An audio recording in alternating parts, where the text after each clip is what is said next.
সূরা আল মুদ্দাসসির। রহমান রহিম আল্লাহ তাআলার নামে। হে কম্বল আবৃত মুহাম্মদ, কম্বল ছেড়ে ওঠো এবং মানুষদের পরকালের আযাব সম্পর্কে সাবধান করো। তোমার মালিকের শ্রেষ্ঠত্ব ঘোষণা করো। তোমার পোশাক আশাক পবিত্র রাখো। যাবতীয় মলিনতা ও অপবিত্রতা থেকে দূরে থাকো। কখনো বেশি পাওয়ার লোভে কাউকে কিছু দান করো না, বরং তোমার মালিকের খুশির উদ্দেশ্যেই ধৈর্য ধারণ করো। যেদিন সবকিছু ধ্বংস করে দেওয়ার জন্য সিঙায় ফু দেওয়া হবে, সেদিনটি হবে সত্যিই বড় সাংঘাতিক। বিশেষ করে এই দিনকে যারা অস্বীকার করেছে তাদের জন্য এই দিনটি মোটেই সহজ বিষয় হবে না। তার সাথে বোঝাপড়া করার জন্য তুমি আমাকেই ছেড়ে দাও, যাকে আমি অনন্য ধরনের করে পয়দা করেছি। তাকে আমি বিপুল পরিমাণ ধন সম্পদ দান করেছি। তাকে দান করেছি সদা সঙ্গী একদল পুত্র সন্তান।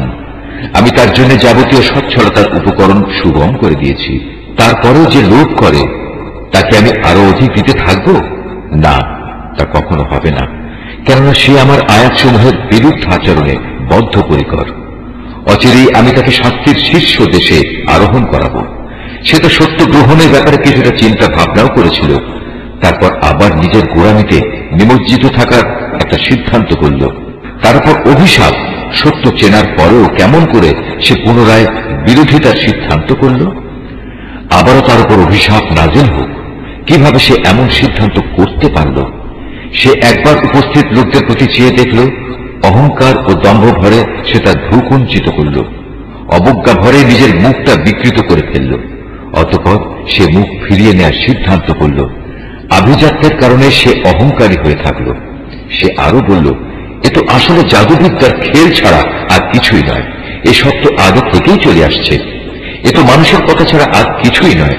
অচিরেই আমি তাকে জাহান্নামে প্রবেশ করাবো। তুমি কি জানো জাহান্নামের আগুন কি ধরনের? এটা এমন ভয়াবহ আযাব যা এর অধিবাসীদের জ্বালিয়ে অক্ষত অবস্থায় ফেলে রাখবে না, আবার শাস্তি থেকে রেহাইও দেবে না, বরং তা মানুষদের গায়ের চামড়া জ্বালিয়ে দেবে। তারপর আছে 19।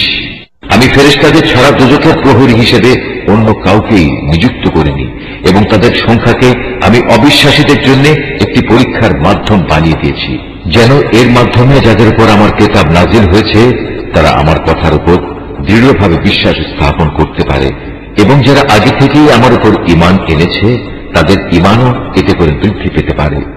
সর্বোপরি এর ফলে আহলে কিতাব এবং মুমিনরাও যেন কোন রকম সন্দেহে নিমজ্জিত না হতে পারে। অবশ্য যাদের মনে সন্দেহের ব্যাধি রয়েছে, এর ফলে তারা এবং সত্য প্রত্যাখ্যানকারী ব্যক্তিরা বলবে, এ অভিনব উক্তি দ্বারা আল্লাহ তাআলা কি বোঝাতে চান? মূলত এ ধরনের বক্তব্য দ্বারা আল্লাহ তাআলা যাকে চান তাকে গোমরাহ করেন, আবার একই বক্তব্যের মাধ্যমে তিনি যাকে চান তাকে সঠিক পথে পরিচালিত করেন। তোমার মালিকের বিশাল বাহিনী সম্পর্কে আসলে তিনি ছাড়া আর কেউই জানে না। আর দোজখের বর্ণনা এ তো শুধু মানুষদের উপদেশের জন্যই। না, তা কখনো নয়। আমি চাঁদের শপথ করে বলছি, আরো শপথ করছি রাতের, যখন তার অবসান হতে থাকে। শপথ করছি প্রভাতকালের, যখন তা দিনের আলোয় উদ্ভাসিত হয়। নিঃসন্দেহে জাহান্নাম হবে মানুষের জন্য কঠিনতম বিপদ সমূহের মধ্যে একটি বড় বিপদ। মানুষের জন্য তা হবে ভয় প্রদানকারী। তোমাদের মধ্যেকার যে ব্যক্তি কল্যাণের পথে অগ্রসর হতে চায় এবং অকল্যাণের পথ থেকে পিছু হটতে মনস্থ করে, পৃথিবীর প্রত্যেক মানুষই নিজের কর্মফলের হাতে বন্দী হয়ে আছে। অবশ্য ডান দিকে অবস্থানকারী নেক লোকগুলো ছাড়া তারা অবস্থান করবে চিরস্থায়ী জান্নাতে। সেদিন তারা পরস্পরকে জিজ্ঞেস করবে জাহান্নামে নিক্ষিপ্ত পাপিষ্ঠদের সম্পর্কে। তারা বলবে, হে জাহান্নামের অধিবাসীরা, তোমাদের আজ কিসে এ ভয়াবহ আযাবে উপনীত করেছে? তারা বলবে, আমরা নামাজীদের দলে শামিল ছিলাম না, ক্ষুধার্ত ও অভাবী ব্যক্তিদের আমরা খাবার দিতাম না, সত্যের বিরুদ্ধে যারা অন্যায় অমূলক আলোচনায় উদ্যত হতো আমরা তাদের সাথে মিলে উদ্ভট কথাবার্তা বানাতাম। সর্বোপরি আমরা আখিরাতকেও অস্বীকার করতাম। এমনই অস্বীকার করতে করতে একদিন আমাদের সামনে অবধারিত মৃত্যু এসে হাজির হয়ে গেল। তাই আজ কোন সুপারিশকারী সুপারিশই তাদের কোনো উপকারে আসবে না। বলতে পারো এদের কি হয়েছে? এরা এ সত্যনিষ্ঠ বাণী থেকে মুখ ফিরিয়ে নিচ্ছে কেন? অবস্থা দৃষ্টে মনে হয় এরা যেন বনের কতিপয় পলায়নরত ভীত সন্ত্রস্ত গাধা। যা গর্জনকারী বাঘের আক্রমণ থেকে পালাতেই ব্যস্ত, কিন্তু তাদের প্রতিটি ব্যক্তিই চায় স্বতন্ত্রভাবে এক একটি উন্মুক্ত গ্রন্থ তাকে দেয়া হোক। এটা কখনো সম্ভব নয়।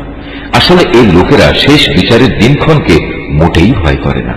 না, কখনো তা অবজ্ঞার বিষয় নয়, এটি একটি নসিহত মাত্র। অতএব এক্ষণে যার ইচ্ছা সে যেন এ থেকে শিক্ষা গ্রহণ করে। সত্যি কথা হচ্ছে, আল্লাহ তাআলার ইচ্ছা দেখে দেখে তারা কখনো এ থেকে শিক্ষা গ্রহণ করবে না। একমাত্র তিনি ভয় করার যোগ্য এবং একমাত্র তিনিই হচ্ছেন ক্ষমার মালিক।